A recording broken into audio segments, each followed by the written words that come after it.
नमस्कार, मैं विपुल सिंह स्वागत करता हूं आप सभी स्टूडेंट्स का हमारे इस YouTube प्लेटफॉर्म स्टडी कैपिटल पर। आज हमारे साथ दिल्ली यूनिवर्सिटी के एक छात्र जो कि LLB कर रहे हैं, यहाँ से विष्णुकांत हमारे साथ जुड़े हुए हैं। तो आज हम इनसे बातचीत करेंगे। हम अपने जो हमारा डेली ट्रिप है उसी में हम तमाम विद्यार्थियों से बातचीत कर रहे हैं, उनका इंटरव्यू वीडियो आप सभी तक पहुँचा रहे हैं। तो इन्होंने COQP 11 पेपर कोड का एग्जाम दिया और फिलहाल ये दिल्ली विश्वविद्यालय से LLB कर रहे हैं। दिल्ली विश्वविद्यालय से LLB करना बहुत सारे लोगों का सपना होता है। BHU से और DU से मैक्सिमम लोग यही टारगेट कर रहे होते हैं। तो इस एग्जाम को कैसे क्रैक करें, इनकी स्ट्रेटजी क्या रही थी, इन सारे पॉइंट्स पर हम लोग बातचीत करेंगे।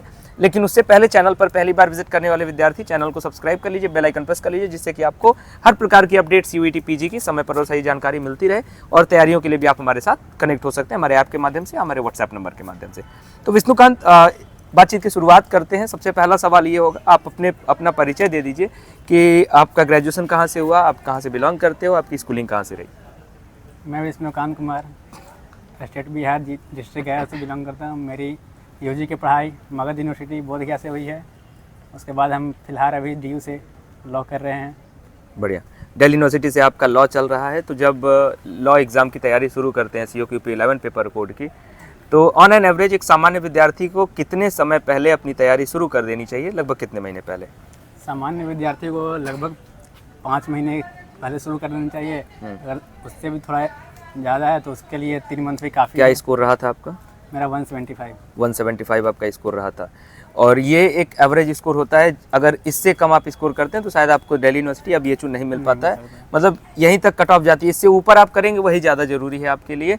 अगला सवाल ये है कि COQP 11 पेपर कोड के सिलेबस को कवर करने के लिए क्या अलग अलग कोई आप बुक सजेस्ट करना चाहेंगे, चाहे मैथ्स का हो, रीजनिंग का हो या GK GS का हो, या फिर क्या स्ट्रेटजी अपनाएं इस सिलेबस को कंप्लीट करने के लिए? क्योंकि सिलेबस बहुत एक तरीके से वेरिएशन है ना, मैथ्स भी है, रीजनिंग भी है, GK GS का अलग अलग पार्ट है, लैंग्वेज का पार्ट है। तो क्या स्ट्रेटजी होगी इसको कंप्लीट करने के लिए? सिलेबस तो पूरा SSC बेस्ड है। इसी पे एक कंप्यूटर ही एक्स्ट्रा आता है। तो लगभग तो अभी लॉ में जितने भी हमारे बच्चे हैं लगभग SSC वाले ही भरे हुए हैं। ओके। वो अपना बी प्लान को लेकर SSC वाले ही लॉ कर रहे हैं। मतलब उसी तरीके की तैयारी करनी होगी जिस तरीके से हम SSC कर रहे हैं। आपने बोला कि कंप्यूटर जो है वो एक अलग सिलेबस जुड़ा हुआ है। तो कंप्यूटर के क्वेश्चंस के बारे में बताइए। बच्चों के मन में रहता है कि यार कंप्यूटर कठिन तो नहीं आता, या कैसा सवाल आता है, बताइए जरा। कठिन नहीं, लेकिन एक नॉर्मल आता है। कंप्यूटर के बारे में जानकारी होनी चाहिए, जैसे कि MS वर्ड की है, एक्सेल की जानकारी नॉर्मल होनी चाहिए। एग्ज़ाम को लेकर के जो रिवीजन का दौर था, चूँकि मैथ्स है, रीजनिंग है, बाकी GK GS लैंग्वेज तो मैं किनारे रख रहा हूँ, मैथ्स और रीजनिंग के लिए विशेष तौर पे आपसे जानना चाहता हूँ कि आप रिवीजन कैसे करते थे, या कितना समय दिया आपने अपने एंट्रेंस एग्ज़ाम से पहले अपने रिवीजन को?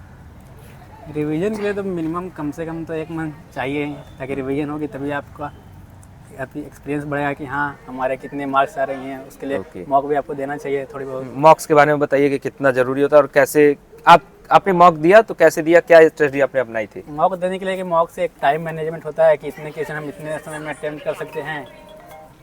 इसके लिए मॉक ज़रूरी है। बिना मॉक का टाइम मैनेजमेंट नहीं हो पाएगा ढंग से। ओके। दिल्ली विश्वविद्यालय से आप लॉ कर रहे हैं। दिल्ली विश्वविद्यालय के जो है वो लॉ के लिए कैसा है? लॉ के लिए तो 3 ईयर लॉ के लिए फैकल्टी अभी टॉप पे है, क्योंकि जुडिशरी के लिए BHU आती है और लिटिगेशन के लिए भी DU ही टॉप पर आती है। ओके। दिल्ली यूनिवर्सिटी का जो कैंपस है ओवरऑल, ये कैंपस कैसा है एक्सपोजर के लिए? कैंपस एक्सपोजर के लिए अच्छा है, लेकिन हाँ इसमें चूँकि यहाँ सीट भी ज़्यादा है तो एडमिशन की भी चांसेस ज़्यादा रहती हैं। अच्छा। BHU के कंपेरिजन टॉप यूनिवर्सिटी होने के बावजूद भी चांसेस ज़्यादा हैं यहाँ पर LLB के एडमिशन के, चूँकि यहाँ इन कंपेरिजन विद BHU 3000 की अप्रोक्स सीटें हैं तो यहाँ ज़्यादा है। बढ़िया। तो अब मैं ये जानना चाहूँगा आपसे, आखिरी सवाल, कि LLB आप यहाँ से कर रहे हैं, आगे विष्णुकांत का फ्यूचर क्या होने वाला है, या फिर क्या टारगेट आपने सेट किया है? हमारी तो फ्यूचर लिटिगेशन ही है, क्योंकि लिटिगेशन के लिए यहाँ ज़्यादा है, क्योंकि पढ़ाई भी लिटिगेशन के बेस पे ही होती है। उसी टारगेट के अनुसार आप यहाँ पर आए हुए हैं। है। बहुत सुंदर। तो अभी हम विष्णुकांत से बातचीत कर रहे थे। इन्होंने अपने LLB एंट्रेंस एग्जाम के स्ट्रेटजी को आप सभी तक साझा किया।